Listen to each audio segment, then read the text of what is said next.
할렐루야. 3월 12일입니다. 매일 성경 말씀 묵상 주님의 이름으로 시작합니다. 요한복음 12장 12절부터 19절의 말씀입니다.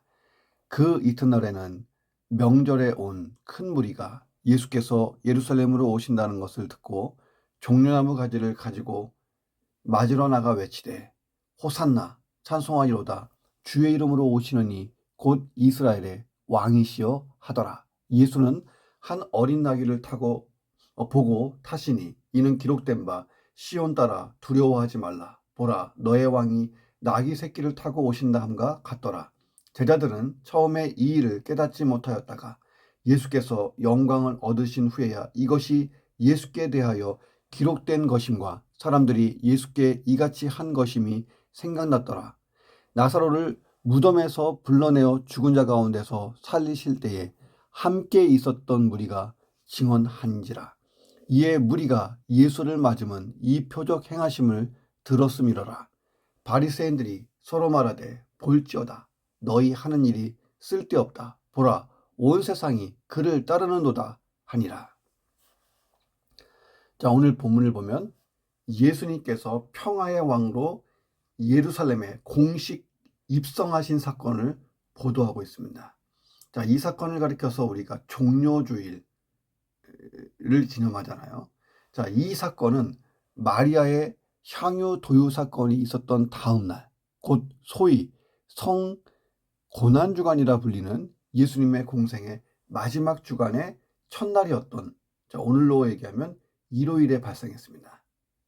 지금까지 예수님은 천국 복음의 전파와 부활 이후 교회를 설립하고 유지할 제자들의 훈련을 목적으로 시간 확보를 위해 스스로 잠시 감추셨어요.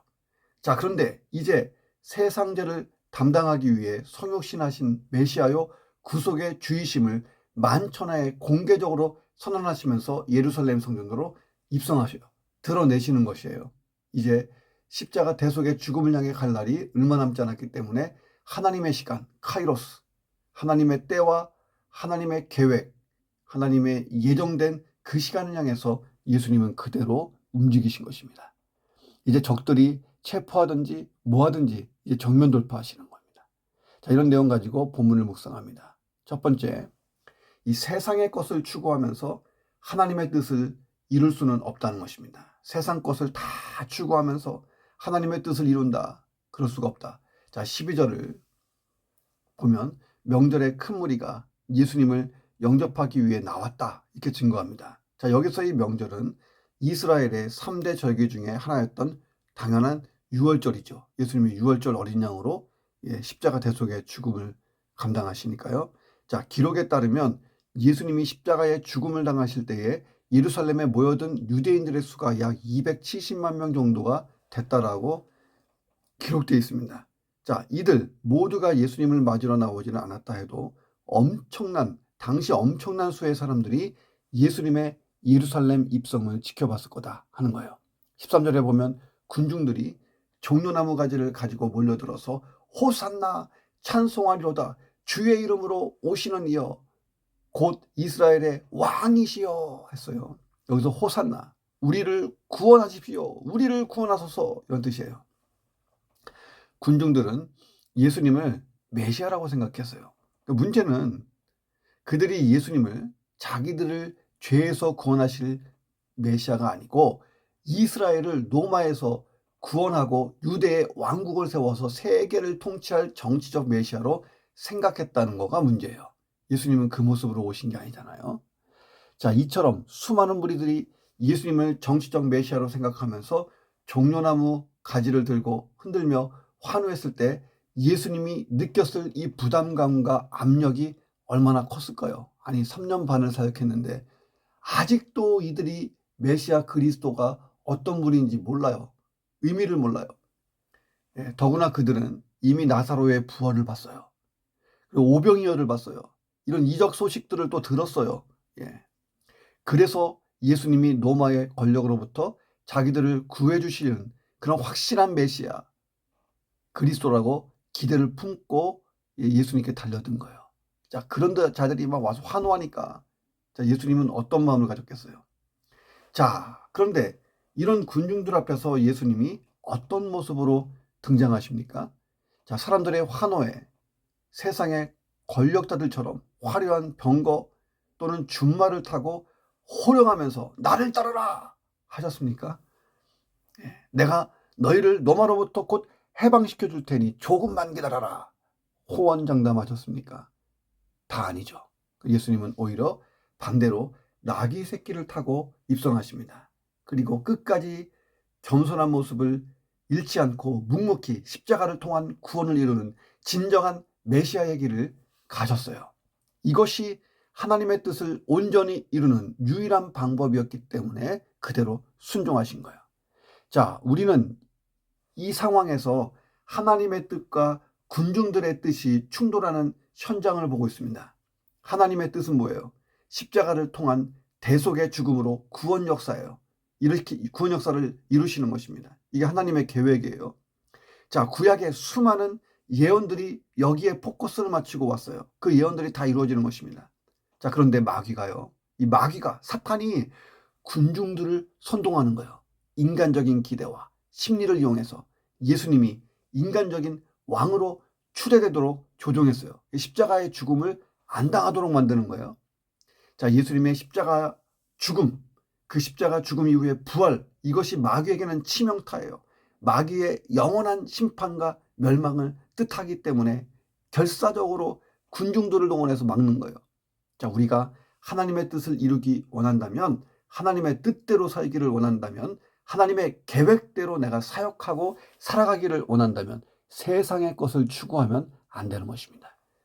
이 세상의 것이라는 것은 뭐냐면, 우리가 짜장면 먹고 아이스 아메리카노 마시고 이게 나쁘다는 게 아니에요.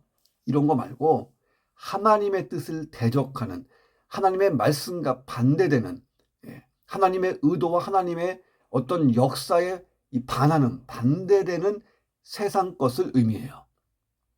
때로는 그게 돈이면 돈이 될 수도 있고 명예면 명예가 될 수 있고 쾌락이면 쾌락도 될 수 있는 거예요. 자, 그것을 마귀가 쥐고 흔들면서 하나님의 뜻을 대적하는 거예요. 그러니까 세상의 것을 추구하면서 하나님의 뜻을 이루려고 하면서는 이게 안 된다는 거예요. 자, 하나님의 일을 더 잘하기 위해 물질을 모으려고 온갖 불법을 자행하면서 돈을 번다. 이게 맞아요? 다시 말하면 내가 좀 교회에 복음을 위해 뭔가 기여하자. 그러다 보니까 물질이 필요해. 그래, 이 물질을 위해서 내가 좀 불법을 자행하더라도 돈을 좀 많이 벌자. 이럴 수는 없는 거잖아요.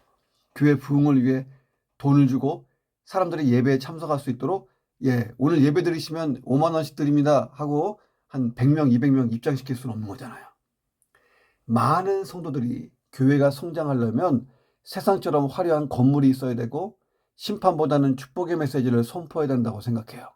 자, 우리는 세상에 그런 유혹과 압력이 거세도 오직 견고한 믿음을 가지고 하나님의 뜻을 하나님의 방법으로 이룰 수가 있어야 된다는 것입니다. 예수님이 지금 그렇게 하시잖아요.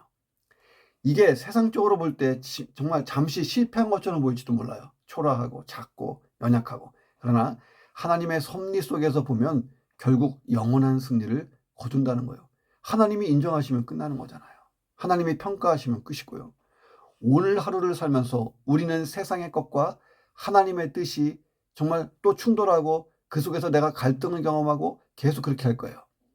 자, 예수님처럼 오직 하나님의 뜻을 이루는 일에 걸림돌이 되는 반성경적이고 반믿음적이고 반복음적인 세상의 것 버리시기를 주의 이름으로 축원합니다. 두 번째, 우리가 평생 유지해야 될 신앙생활의 가장 좋은 자세는 겸손. 첫째도 겸손, 둘째도 겸손, 끝까지 겸손이라는 거예요. 자, 14절을 보니까 예수님이 한 어린 나귀를 타시고 예루살렘에 입성하셨습니다. 매우 감동적인 장면이죠. 당시 개선하는 장군이나 왕은요, 예루살렘 성에 입성할 때 뒤에 포로를 끌고 왔어요. 전리품처럼 막 끌고 다니면서 내가 잡은 포로요 이렇게 과시합니다. 화려한 병거를 타고 준말을 타고 자기 권세를 자랑하는 것, 이게 보통 개선하는 왕이나 장군의 모습이에요. 근데 예수님은 지금 유대의 왕으로 오신다고 이 사람들이 생각했잖아요. 당연히 예수님이 엄청난 포스를 가지고 들어오실 줄 알았는데 아니죠. 자, 예수님이 입성하실 때 왕을 상상하며 수많은 무리들이 종려나무 가지를 흔들며 이스라엘의 왕이시여 환호했어요. 자, 이런 상황에서 이 환호를 받는 주인공은 누구라도 화려한 병거와 준말을 타고 싶은, 그렇게 입성하고 싶은 유혹이 들지 않겠습니까? 자, 예수님은요, 솔로몬조차도 감히 비교할 수 없는 그런 크신 분이에요. 자, 그런데 성경을 보면 솔로몬이 타고 다니던 가마는요, 각종 금, 은으로 둘렀어요. 레바논 나무로 만든 화려한 것이었습니다. 자, 그런데도 예수님은 화려한 수레 또는 가마 이런 거 타지 않았어요. 아무 짐도 아직까지 실어보지 않은 연약한 어린 나귀 새끼를 타고 들어오십니다. 자, 왜 그랬을까요? 왜 그랬을까? 자, 먼저 구약 성경의 예언을 성취하는 것입니다. 15절 보니까 이는 기록된 바 시온 따라 두려워하지 말라. 보라, 너의 왕이 나귀 새끼를 타고 오신다 함과 같더라. 하나님이 보내시는 메시아는 겸손의 모습으로 오신다는 거예요. 그리고 겸손하게 사역하실 것이고 끝까지 겸손하게 십자가의 죽음을 감당하실 것이다. 이것을 구약 성경 스가랴서가 예고하고 있었던 거예요. 사도 바울은 빌립보서 2장 6에서 8절 보면 예수님의 겸손을 이렇게 증거합니다. 예수님은 근본 하나님의 본체이시지만 하나님과 동등됨을 취할 것으로 여기지 아니하시고 오히려 당신의 몸을 비워 종의 형체를 가지사 사람들과 같이 되셨고 사람들의 모양으로 나타나사 자기를 낮추시고 죽기까지 복종하셨으니 곧 십자가에 죽으심이라. 자, 성육신 사건 자체가 예수님의 겸손을 증거해요. 하나님과 동등하신 분인데 인간의 추한 모습을 입고 오시잖아요. 물론 예수님은 죄는 없으시지만 자, 예수님의 사역을 보세요. 누구를 만납니까? 죄인, 병자, 귀신 들린 사람, 가난한 자, 여인들, 어린이들, 당시의 사회적 약자들을 섬기는 그런 성육신의 삶이었어요. 마음이 가난한 자들을 가까이 하시는 그런 삶이었습니다. 예수님의 사역을 보면 사역 자체가 겸손의 포커스가 두어지고 있어요. 겸손하다. 자, 그리고 예수님은 십자가에서 대속의 죽음을 당하십니다. 예수님에게 채찍을 휘두르고 창으로 찌르고 가시면류관을 씌우고 희롱하고 때리는 자들, 이거를 몰락시킬 수 있는, 말씀 한마디로 몰락시켜버릴 수 있는, 몰살시켜버릴 수 있는 능력이 있었어요. 끝까지 견디십니다. 십자가 죽음으로 겸손의 이 사역을 완성시켰다 하는 거예요. 자, 이제 이후로 예수의 길을 가기를 원한다.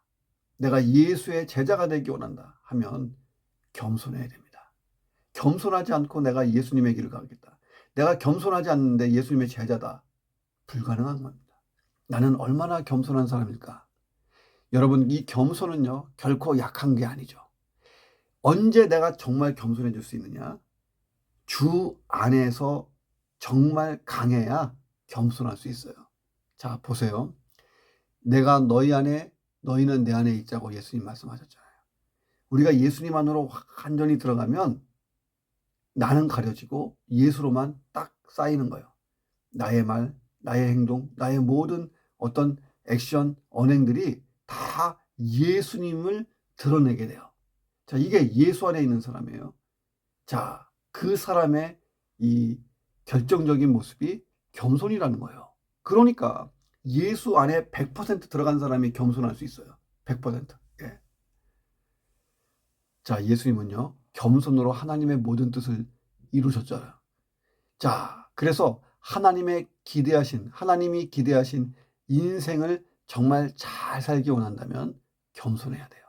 자, 오늘도 이 겸손의 능력을 챙기고 나아가기를 주의 이름으로 축원합니다. 내 삶을 통해 이루어질 하나님의 역사를 기대하십시오. 그리고 겸손하게 나아가십시오. 마지막 세 번째, 자, 십자가에 기초하지 않은 신앙, 십자가가 없는 신앙은 아침 안개 같다는 거예요. 아침 안개. 자, 나사로를 무덤에서 불러내어 죽은 자 가운데서 살리실 때에 함께 있던 무리들이 예수님의 메시아이심을 전파하고 다녔어요. 예수가 메시아요 하고 막 전파하고 다닌 거예요. 자, 그래서 예수님이 예루살렘으로 입성하자 수많은 사람들이, 진짜 많은 사람들이 열광과 환호를 보낸 거예요. 18절에 보니까 이에 무리가 예수를 맞으면 이 표적 행하심을 들었음이로라. 자, 다시 말해서 나사로가 부활하는 모습을 보고 감동받았던 사람들이 야, 예수는 그리스도이시다, 이렇게 막 사방팔방 막 선전하고 다니고 전파했어요. 수많은 사람이 그 소식을 듣고 몰려왔잖아요. 18절에 그 얘기하는 거예요. 이 표적 행하심을 들었고 그래서 무리들이 왔다는 거예요. 이 무리들이 예수님이 죽은 나사로를 다시 살리신 이적을 예수님의 메시아 되심에 대한 결정적인 표적으로 생각했어요. 자, 그런데 사도 요한은 예수님의 승리에 예루살렘 입성 기사에다가 예수님을 열렬히 환영했던 수많은 사람, 이 무리들에 대하여 설명을 더해주고 있어요. 자, 사도 요한의 의도를 잘 보세요. 사도 요한은 이후에 예수님이 체포되고 빌라도에게 재판받으실 때에 가이사 외에는 우리에게 왕이 없으니 저를 십자가에 못 박으라, 못 박으시오 하고 소리쳤던 사람들이 바로 이 종려나무 가지 흔들던 사람들이라고 고발하고 있습니다. 자, 이 예수님을 향하여 이스라엘 왕이시오, 호산나 호산나 했던 이 사람들이 빌라도의 재판을 받고 있을 때에 빌라도가 야, 바라바를 놔줄까? 너희가 이 죄인이라고 하는, 너희의 유대인의 왕이라고 하는 이 예수를 놓아줄까? 바라바를 놓아주고 이 사람은 십자가에 못 박으시오, 이렇게 했다는 거예요. 자, 이 사건이 의미하는 게 뭡니까? 십자가에 기초하지 않은 신앙. 자, 중심에 십자가가 없는 신앙은 아침 안개 같이 모래 위에 세운 누각과 같이 상황이 바뀌면 쉬 무너지고 사라진다 하는 것입니다. 나사로의 이적과 오병이의 기적만을 생각하면서 예수님에게 종려나무 가지를 흔들고 이분이 우리의 왕이 되시면 이제 고생 끝이다. 근데 이 사람들이 십자가에 달린 예수님을 향해서는 어떻게 해요? 조롱하고 비웃음에 손가락질을 했다는 거예요. 자, 나의 신앙을 되돌아볼 필요가 있어요. 과연 나의 신앙은 십자가에 기초하고 있는가? 과연 내 중심에 십자가에 예수님을 모시고 있는가? 잘 생각해야 돼요. 자, 우리 교회도 점검해야 돼요. 성도들 가운데는 단지 교회의 자리가 꽉 차면 이 자체가 축복이요 성장이라고 오해하는 사람이 많아요. 자, 개인의 신앙과 마찬가지로 교회 역시 십자가 위에 서 있지 않으면 아무리 외형이 화려하고 그럴듯해 보여도 또 그 안을 아무리 많은 사람이 채우고 있다 할지라도 이들 모두는 실상 모래 위에 세운 누각과 같이 언젠가는 허무하게 무너지거나 사라질 수 있다는 거예요. 16절 보세요. 제자들은 처음에 이 일을 깨닫지 못했다가 예수께서 영광을 얻으신 후에, 다시 말하면 부활하신 후 이후에 예수에 대한 이것이 예수에 대하여 기록한 것이고 사람들이 예수께 그같이 한 것이 무슨 의미인지 생각났더라. 자, 요한복음을 기록한 사도 요한을 포함하여 예수님의 제자들 모두가요, 예수님의 예루살렘 입성에 담긴 교훈을 제대로 깨닫지 못했어요. 자, 그런데 그들이 부활하신 예수님을 만난 후에 아, 그것이 그것이구나, 모든 것을 깨닫게 됐다는 거예요. 자, 그리고 어떤 변화가 일어나요? 어떤 변화가 일어난 것입니까? 십자가가 무엇을 의미하는지 제대로 깨닫는 거예요. 십자가 위에 신앙을 견고하게 세워놓고 나니 모든 것이 이해되고 깨달아지기 시작한 거예요. 예수님의 공생의 사역 전체가. 자, 우리가 드리는 찬양과 기도가 이 과거에 비해서 십자가 없는 헛된 믿음으로 종려나무 가지를 흔들던 유대 백성들의 외침이 되지 않고 있는지 진지하게 되돌아봐야 됩니다. 십자가에 기초한 신앙은 구원의 확신과 감격이 분명해요. 자, 이 위에 신앙의 탑을 쌓아가는 것입니다. 오늘 내 신앙이 다시 십자가에 기초하여 견고히 서 있기를, 그래서 쉽게 무너지거나 흔들리지 않기를 주님의 이름으로 축원합니다. 기도하겠습니다. 하나님, 세상의 것을 추구하면서 하나님의 뜻을 이룰 수 없다는 것을 기억하게 해주시고, 예수님처럼 오직 하나님의 뜻을 이루는 일에 걸림돌이 되는 반성경적이고 반믿음적이고 하나님 뜻에 거스르는 세상의 것들을 과감하게 내려놓게 하여 주옵소서. 예수님의 길을 가는 사람, 예수님의 제자로 사는 사람이 되어서 평생 유지해야 될 신앙의 가장 좋은 자세, 겸손을 잘 배우게 하시고 습관화하게 하시고, 이 겸손을 통하여 영광을 얻는 자 되게 도와 주옵소서. 십자가의 기초한 신앙, 구원의 확신과 감격이 분명한 그런 신앙 위에 계속 신앙의 탑을 쌓아가게 하시고 견고한 신앙인으로 서 있게 도와 주옵소서. 예수 그리스도의 이름으로 기도합니다. 아멘.